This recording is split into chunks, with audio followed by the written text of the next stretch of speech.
Besides sending the police, you might want to send an ambulance or a hearse.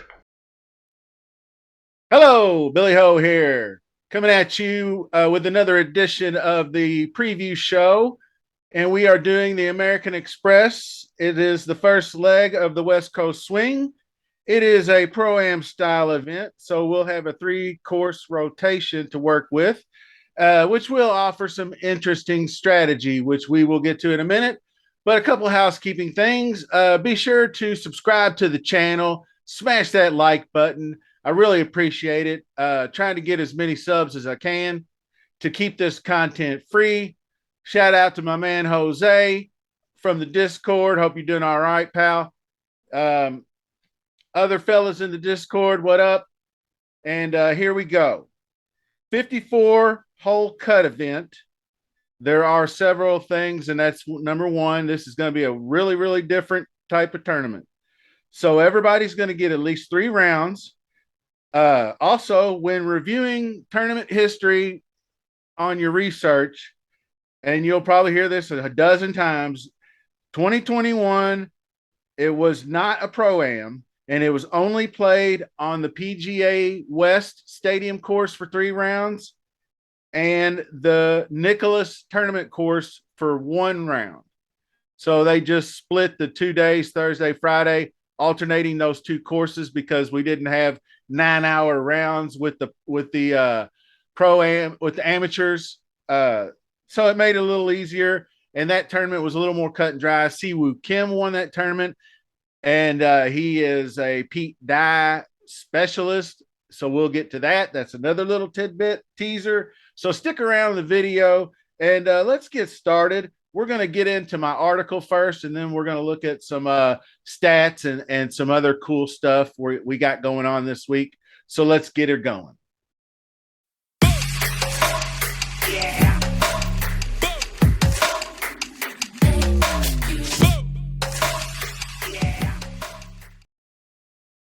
All right. Now this is my article. Obviously this is a pro am, so the course setup's going to be pretty easy, and so it's going to be a birdie fest. The winner is typically in the mid 20s under par. Long shot players can win here, but this field is going to have some really strong stars: John Rahm, Tony Finau, Scotty Scheffler, Patrick Cantlay, Xander Schauffele, all that kind of stuff. Early outlook on the weather is good. Cool in the AM, about 49 degrees, 50 degrees, highs in the mid 60s by the weekend, but no rain in sight, and the wind looks pretty minimal. So that's just an early look at that. We're going to take a look at each course, and we're going to start with the main course, which is the excuse me, the stadium course, PGA West. And the PGA West is the Pete Dye design, like we've discussed before. It will hold 36 rounds, so they'll each play 1 round pre-cut, and then it will be the Sunday finish. So it's designed by Pete Dye, and it is one of the most discussed course designers you'll see once you get more into if you're new to PGA DFS and whatnot.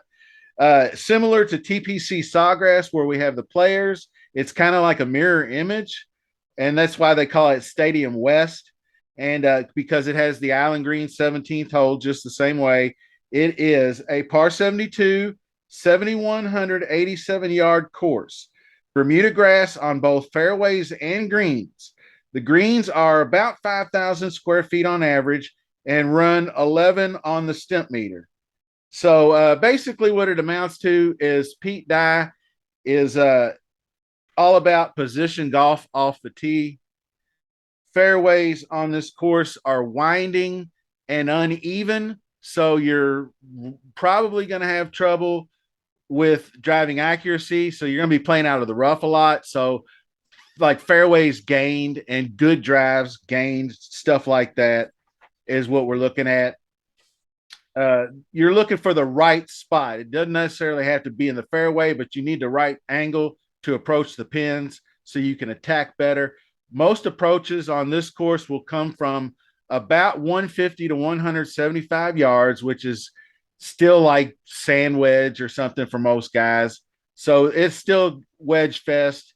it may not be a 60 degree or whatever, but it's still going to be a pitching wedge at the worst.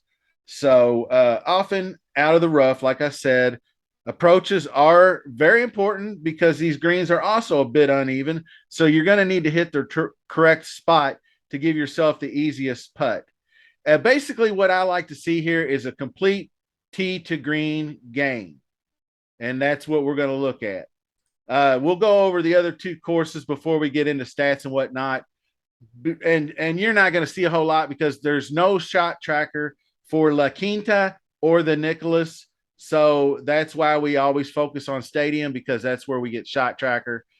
Obviously, La Quinta, par 72, 7,060 yards. It has Bermuda grass and Bermuda. Actually, this is the one with POA.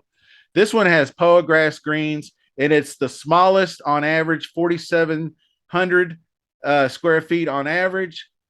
It is an easy course. I think it might be easier. It's hard to tell. The Nicholas, I hear there's the par fives are a little bit more difficult, and there's a few holes if you're not on your game or paying attention to what you're doing, you can get in real trouble on Nicholas. So La Quinta seems to be the easiest one to me, and that is the one I would target in Showdown. If you're playing Showdown, that's one of the strategies that you're going to employ this week, is because when you have three different courses and you have one that's super easy, you're going to be looking to target players that play that course because they're going to have the best chance to make the most birdies.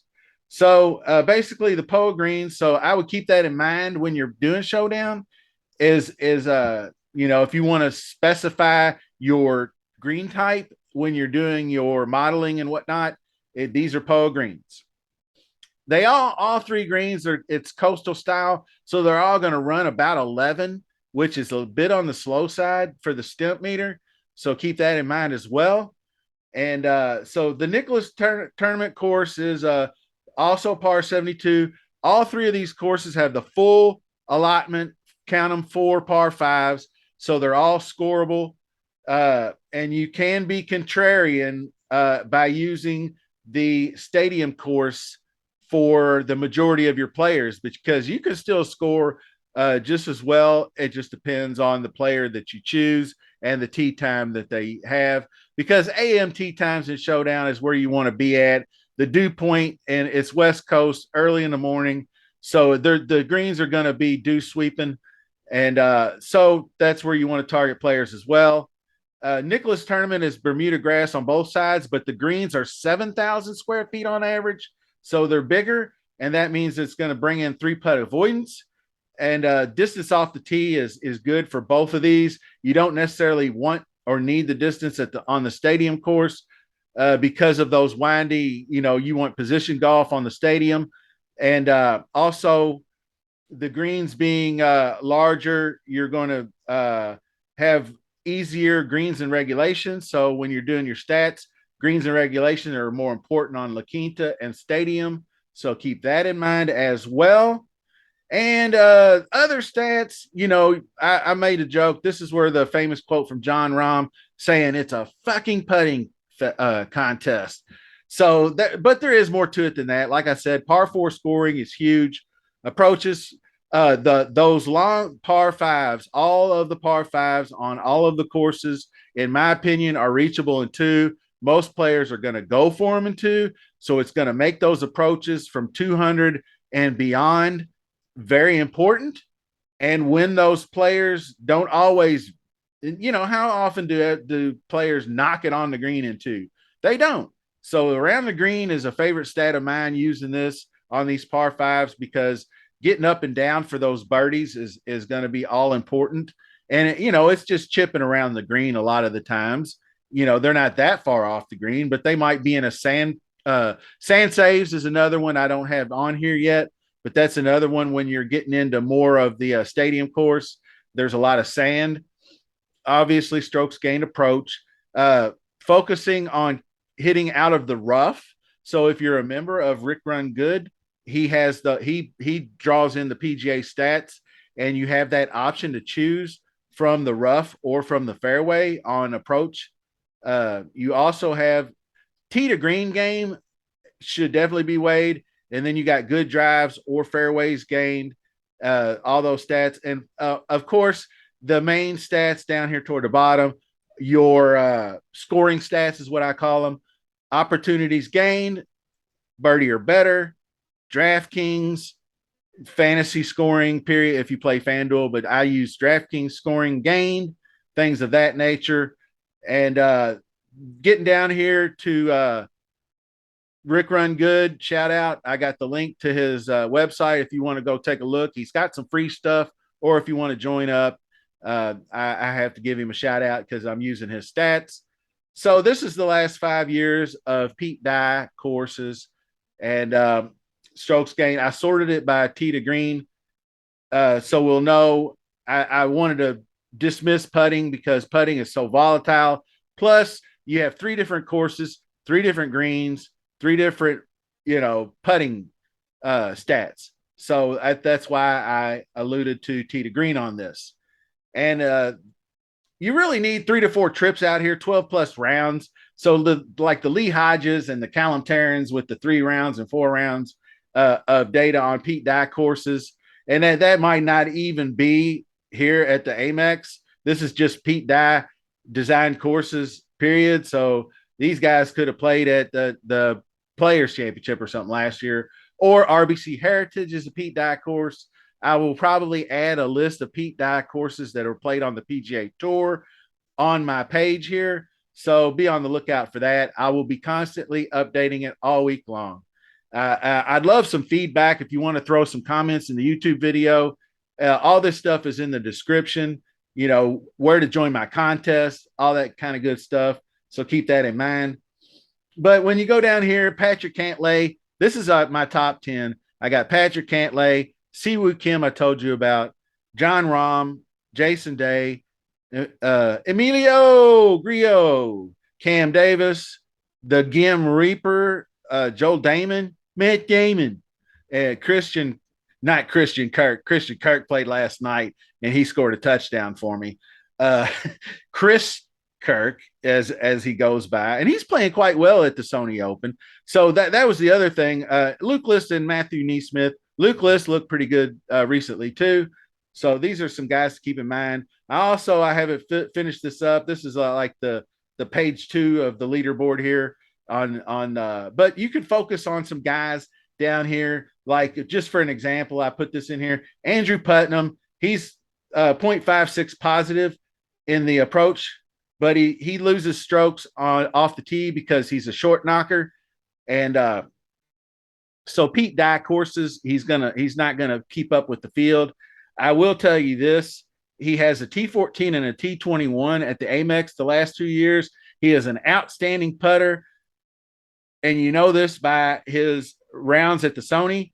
He is gaining 10 strokes putting plus going into this 4th round today. So that's not even counting round 4. So we'll see what happens. But he did lose a stroke and a half, almost 1.5, 1 3/4 strokes on approach. The ball strikings looked awful rounds 1 and 2, but he did improve to just a slight negative in round 3. So that's a good sign. Now,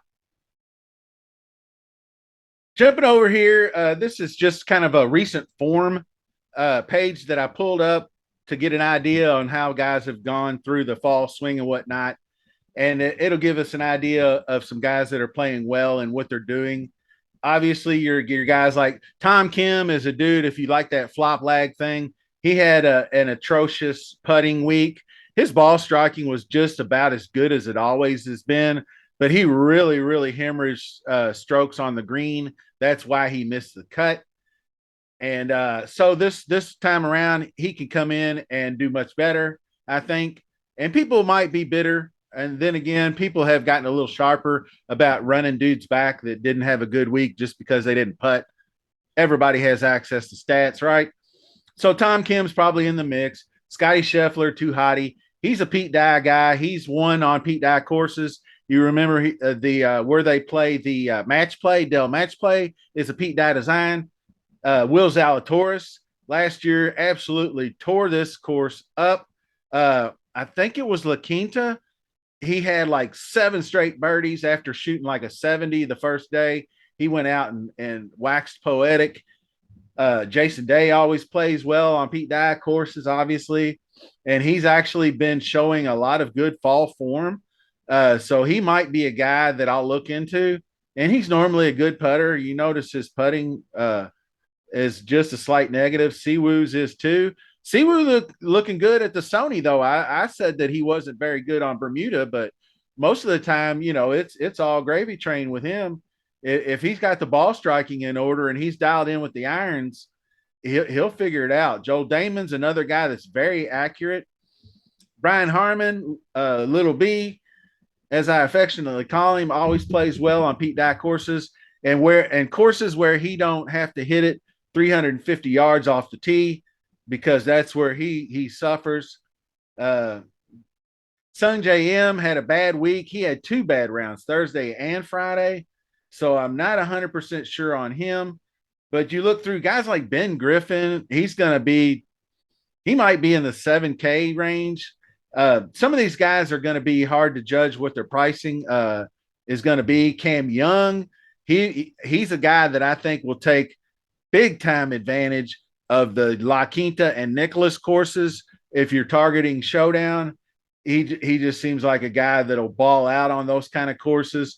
But he also hits irons off the tee, and he's super long with his irons. So he might be looking real good on that stadium course as well. Patrick Cantlay, you just feel like he's poised, and he's been really, really close to winning this tournament before. John Rahm's won this tournament in the past. He might be pissed. He looked really good in winning the Tournament of Champions. So Rahm might be on the come up.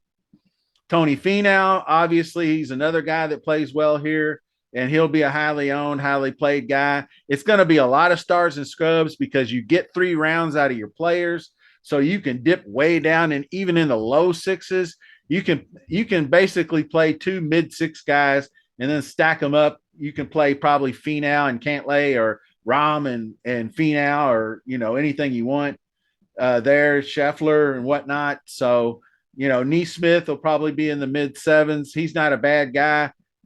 I think he's a pretty good player. Nick Taylor is not long off the tee, so he likes these kind of courses. He has won a Pro-Am before. It wasn't this one, but he won Pebble Beach Pro-Am. So he's playing pretty well this week too.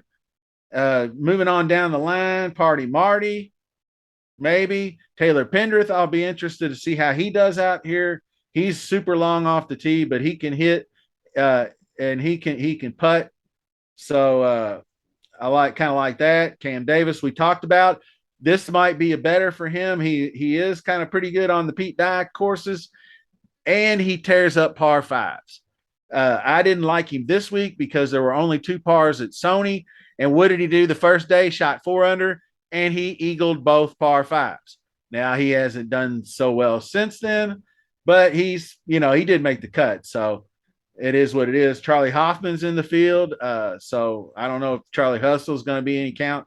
Steven Yeager is another guy that is good in Birdie Fest. He makes a ton of birdies. He's really, really great around the green. So I'll probably have a little bit of interest in him. I mentioned Putnam earlier, Griot. He's a punk in my opinion. Sometimes he plays really well, and then I'll get on the bandwagon with him. But one of the things my New Year's resolution was to try not to hold a grudge against these guys. So Monty is the guy I was actually trying to get down here to.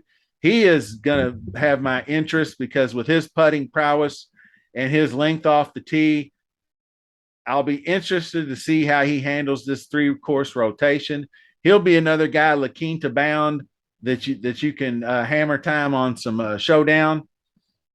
And there's plenty of guys. This is just an opening, prelude to the big time events coming up. I think I may do 3 shows this week. I'm going to have a special guest, and then maybe I might do also a show with David, but we haven't decided all that yet. We're going to get through this weekend and start hammering out some research, and I'll be updating the article as we go. So I appreciate your patience. I appreciate you watching the video. I hope you liked it. And if it, hit that subscribe button, tell a couple of friends about it. Because if it is helping you, that's the way you can show your appreciation. It doesn't cost you a dime. That's all I'll say about it. Till the next time, we'll see you soon.